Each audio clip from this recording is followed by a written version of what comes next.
ایک issue obviously فیض حمید کی جو ابھی اس ٹائم پر ٹرائل چل رہا ہے وہ اوپن ٹرائل کی ڈیمانڈ آ گئی ہے خان صاحب کی طرف سے، لیکن ملٹری کورٹ کے اندر ملٹری کے کسی بندے کی اگر ٹرائل ہو رہا ہو، کورٹ مارشل کی طرف جا رہا ہو، فیلڈ جنرل کورٹ مارشل کی طرف معاملہ جا چکا ہو اور چیزیں بڑی تیزی سے ڈیولپ ہو رہی ہوں، تو ایک تو یہ ڈیمانڈ اور سیکنڈلی یہ اس کا پروسیس کیا ہوتا ہے؟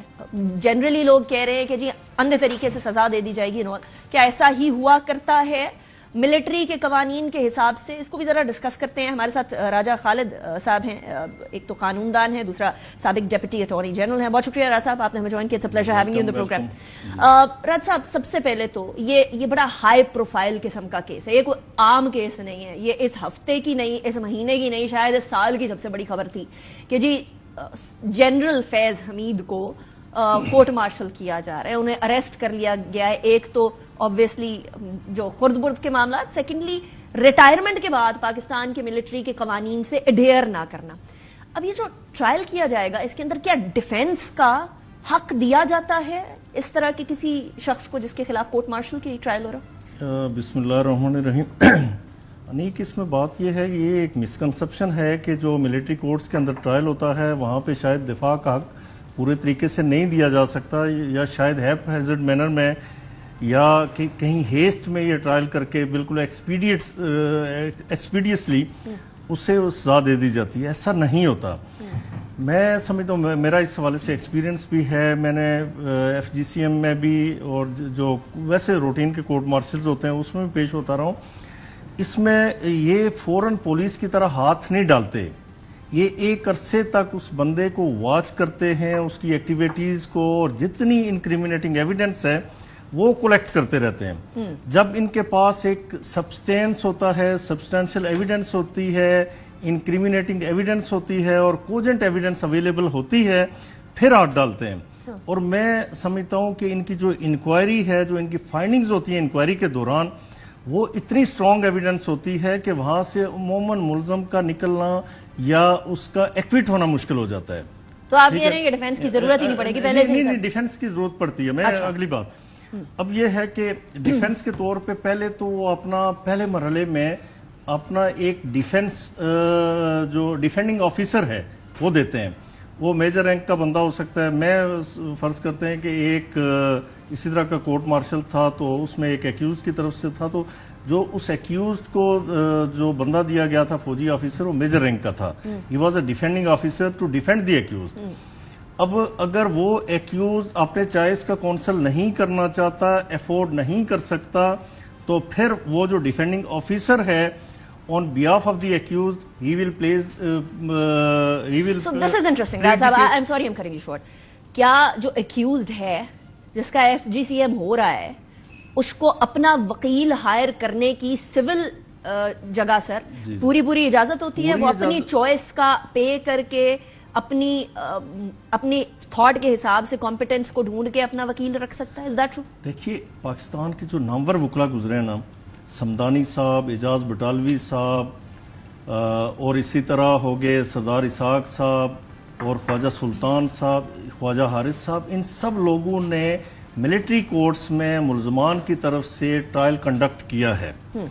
یعنی کونسل آف ہز چوائس، یہ اسے حق حاصل ہوتا ہے ملزم کو، ایک نہیں کئی وکیل کر سکتا ہے، یعنی سیولینز میں سے. اور میں ایک بات یہاں پہ مزید کہتا چلوں کہ جو سول کورٹ ہے اس میں پہلے ہوتا ہے ابتدائی بیان، جسے ہم ایگزامینیشن ان چیف کہتے ہیں، پھر کراس ایگزامینیشن، لیکن ری ایگزامینیشن کا موقع نہیں دیا جاتا. وہاں پہ یہ پریکٹس ہے کہ پھر ری ایگزامین بھی کرتے ہیں وٹنس کو.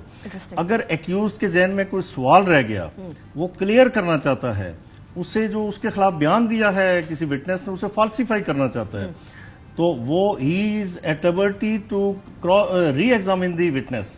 یہاں تک ہے. اور جتنی ایویڈنس، وہ چاہے اورل ہے چاہے ڈاکومنٹری ایویڈنس ہے، جس بھی فارم میں ہے، وہ پیش کرنے کی اسے اجازت ہوتی ہے. اچھا چلیے، اب لیٹس موو آن ناؤ.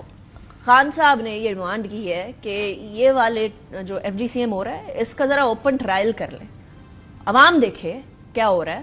حالانکہ اس سے ابھی میرے ساتھ زین قریشی صاحب تھوڑی دیر پہلے تھے، مجھے وہ اگری کرتے ہوئے نظر نہیں آئے. In it self Pakistan Tehreek Insaf نے یہ اسٹیٹمنٹ دی تھی کہ میٹر ہے ملٹری کا، ملٹری کو ہینڈل کرنے دیں. لیکن ابھی یہ جو ڈیمانڈ آئی ہے اس کی قانون میں کوئی گنجائش ہے, کوئی سپیس بن سکتی ہے کہ for the sake of clarity and for the sake کہ جی ساری چیزیں بڑی کلیئر ٹرانسپیرنٹ چل رہی ہوں, اوپن ٹرائل کر دیا جائے؟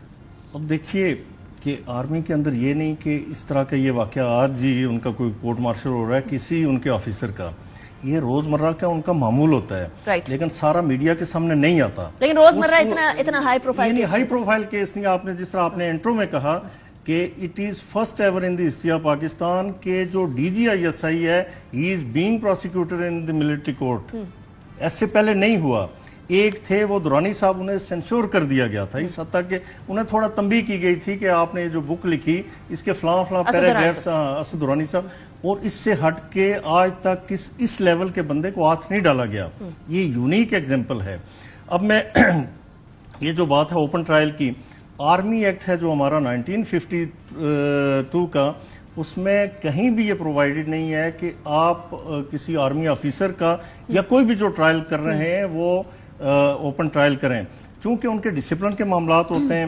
آپ کا انتہائی آرگنائز اور ڈسپلنری ادارہ ہے, انسٹیٹیوشن ہے, اس میں جو ان کے انٹرنل معاملات ہیں اسے افشا کر کے یا اسے واہ کر کے لوگوں کے سامنے اسے اوپن کر کے تو وہ اپنی آرمی کا ڈسپلن نہیں خراب کریں گے.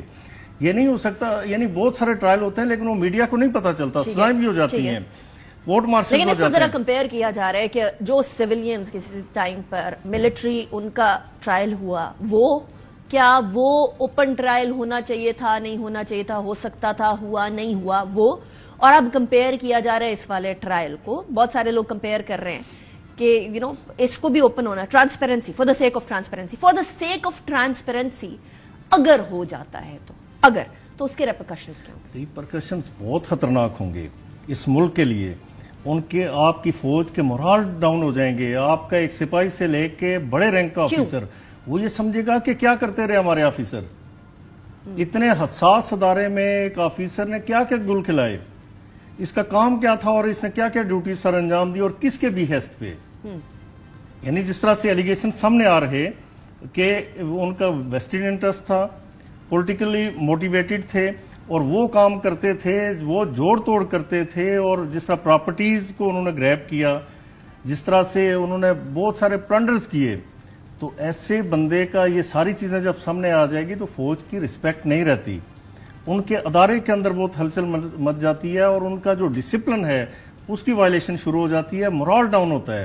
لہٰذا وہ اسے بالکل سیکرٹ طریقے سے اس کا ٹرائل کر کے اپنے تک کی بات رکھتے ہیں, اور میڈیا کو بھی وہ ساری باتیں نہیں بتائی جاتی, وہی باتیں بتائی جاتی ہیں جو بہت ریلیونٹ ہیں کہ یہ چارجز تھے اور یہ سزا ہوئی. ٹھیک ہو گیا, یہ چارجز اور سزائیں اور پاسبل سزاؤں کی طرف بھی میں آتی ہوں, لیکن ایک شخص جو ملٹری سے ریٹائر ہو, راجہ صاحب, اس نے اوتھ لیا ہو ملٹری کا, ویسے تو اوتھ سارے ہی مقدم ہوتے ہیں, سیاستدانوں نے بھی لیا ہو, بٹ وہاں کیا ہوتا ہے وہ ہمارے سامنے, ملٹری کا اوتھ لیا ہو, وہ شخص سیاست کے اندر ریٹائرمنٹ کے بعد کسی طریقے سے اپنا کوئی کردار ادا کر سکتا ہے؟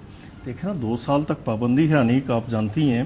تو نارمل لوگوں کے بعد دیکھیں جرنیل, آپ کو پتہ ہے کہ بہت سارے اس وقت بھی پارلیمنٹ کے اندر ہیں, آرمی آفیسرز, بریگیڈیئرز, بہت سارے اس طرح کے. ان کے ہی جو چکوال ہے وہاں سے جنرل عبدالمجید ملک, وہ کتنی دفعہ وفاقی وزیر رہے, ان کے داماد ہیں اور ان کے نیفیو ہیں میجر طاہر اقبال, اس وقت بھی وہ پارلیمنٹ کے اندر موجود ہیں. بہت ساری اس طرح کی مثالیں موجود ہیں, لیکن آپ جو ڈیو پیریڈ ہے وہ کمپلیٹ کر کے اس کے بعد سیاست کر سکتے ہیں. لیکن آپ نے کوئی ایسا کام کیا ان violation of your oath during service. Correct me if I am wrong, 2 سال ایک نارمل ملٹری مین کے لیے اور انٹیلیجنس والوں کے لیے, سب کے لیے, انٹیلیجنس والوں کے لیے 5 سال ہے, اس کے لیے 5 سال, اس کے لیے زیادہ 5 سال ہے. ایگزیکٹلی. اچھا, اب ہم بات کر رہے ہیں کہ اس کی سزا کیا ہوگی, کیونکہ ہمیں ایز یو سیڈ کہ ساری چیزیں کلیئر ہو کے ہمارے سامنے نہیں آئی ہیں کہ کیا ایکچوئل ان کے جو ہیں وہ کرائمز تھے. آپ نے فرمایا کہ ڈیو ڈیلیجنس کے ساتھ سارے کرائمز کو دیکھا جاتا ہے نا, کیا سزا پاسبل ہو سکتی ہے؟ دیکھیں نا, اگر ابھی چارج شیٹ تو ہمارے سامنے نہیں آئی کہ اس کے کون کون سی سیکشنز ہیں آرمی ایکٹ کی یا آفیشل سیکرٹ ایکٹ کی جس میں انہیں چارج کیا جا رہا ہے, وہ سامنے آتی ہیں تو پھر پتہ چلتا ہے کہ جی فلاں سیکشن کے تحت فلاں سیکشن.